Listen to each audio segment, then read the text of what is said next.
Hello everyone. Firstly, we look at this problem to find the derivative of the given function f. We can see that this function f has two parts. Firstly, it is have a cubic root, and inside of the cubic root, it is a fraction function. So I do have a suggestion for you for this kind of every time if you see this kind of cubic root thing, you always convert it into the power form.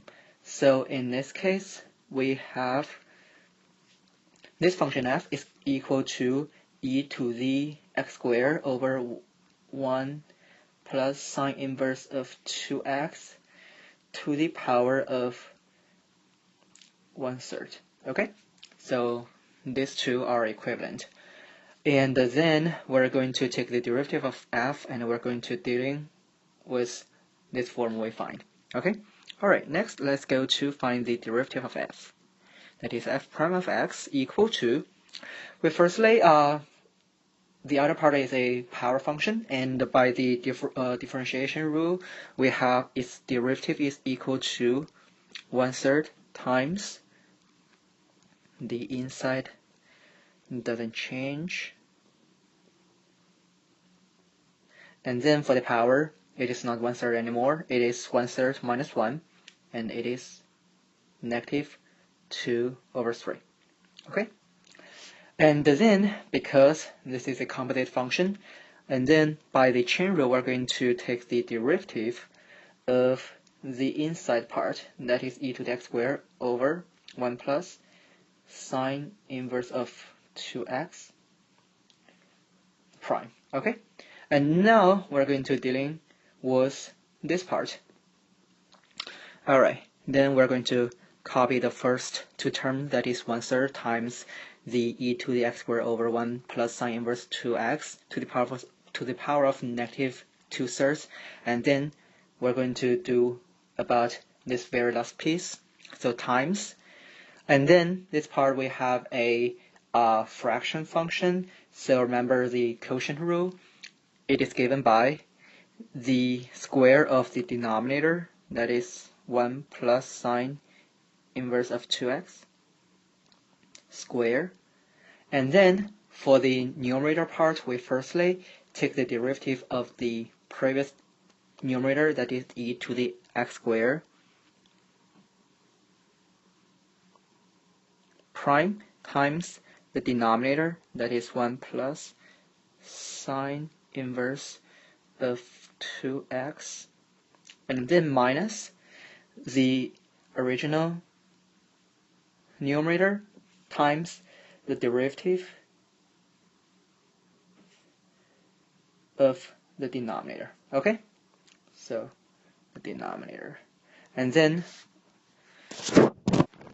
you simplify this numerator, and again we have 1/3 times a parenthesis to the power of negative 2/3, and then times the square of the denominator, where we have no way to further simplify this one, we just copy it down.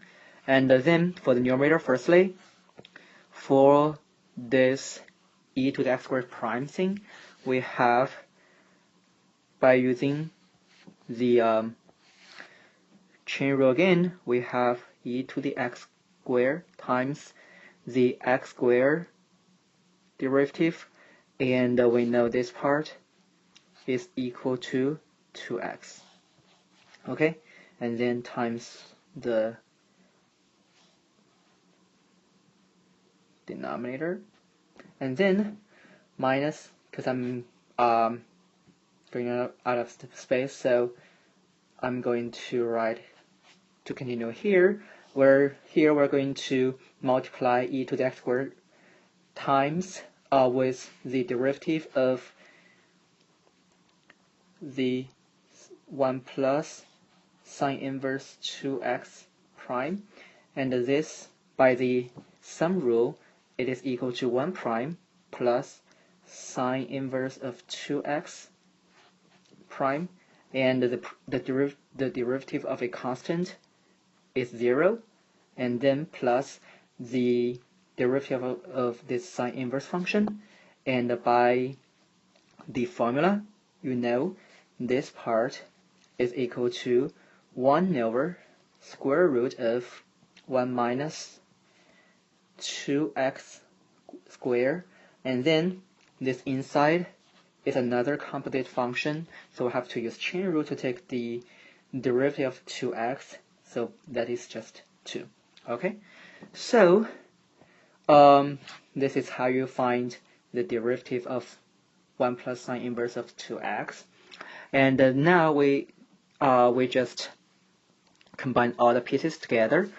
Firstly we have 1/3 times, just copy down what we have earlier, to the power of negative 2/3, and then times,